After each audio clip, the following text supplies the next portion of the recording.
बनवत आहे potato crispy fries. चला तर मग सगळ्यात आधी मी 2 बटाटे घेतलेत आणि त्याचे साल काढून घेऊयात. बटाट्यांची साल तर काढली, आता त्याला वॉश करून घेऊया. एका पातेल्यात तुम्हाला चांगलं खळखळीत पाण्यात ह्याला वॉश करून घ्यायचं आहे. वॉश केल्यानंतर तुम्हाला चांगल्या बटाट्यांना पुसून घ्यायचं आहे. तर पुसूया. आता ह्या बटाट्यांना कापून घेऊया छोट्या छोट्या पीसेसमध्ये. चला मग आता बटाट्यांचे आपण छोटे छोटे काप केले आहेत. आता ह्या बटाट्यांच्या कापांना आपण एका पाण्यात टाकूया. चला मग पाण्यात टाकूया. आता आपण ह्यात एक थोडंसं मीठ टाकूया. चला तर मग थोडंसं मीठ टाकलं. आता त्याला बॉईल व्हायला देऊया.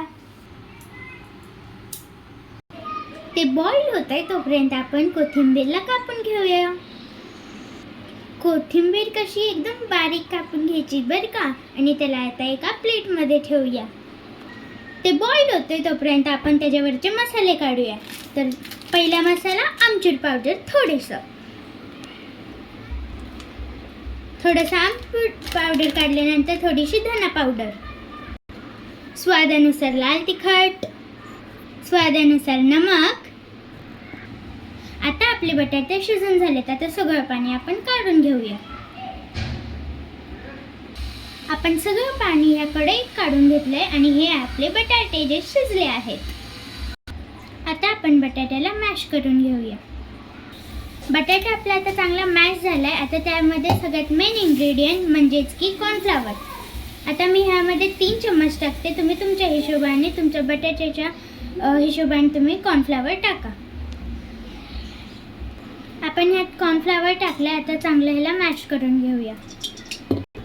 त्याच्यामध्ये जे आपण मगाशी मसाले आणि कोथिंबीर कापून ठेवलेली ते आता टाकूया.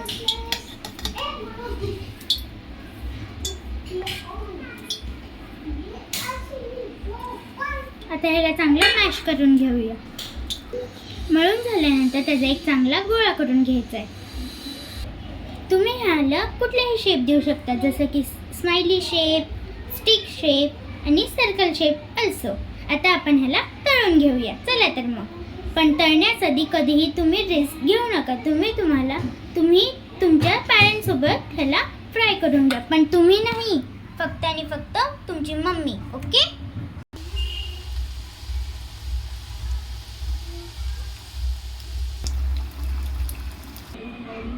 आपले पोटॅटो क्रिस्पी फ्राईज रेडी आहेत. हे बघू शकता तुम्ही किती छान झालेत. खूप गरम आहेत. आता आपण आपल्या भावाला बोलूया ह्याला टेस्ट करण्यासाठी. आब्राकाडाब्रा, गिली गिली छू. साईश, तू आता आम्हाला टेस्ट करून सांग की तुला कसं म्हणजे छान लागतंय का नाही. जरा टेस्ट कर. ही नको घे, कुठलंही घे, सगळे सेमच आहेत.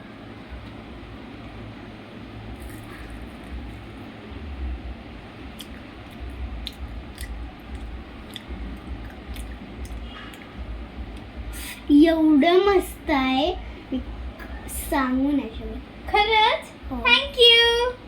तर तुम्हाला ही रेसिपी तुम्ही खरंच ट्राय करा. ही खूप मस्त लागते आणि तुम्ही सगळ्यांना हे सॉस सोबत सर्व करा. चला तर मग बाय.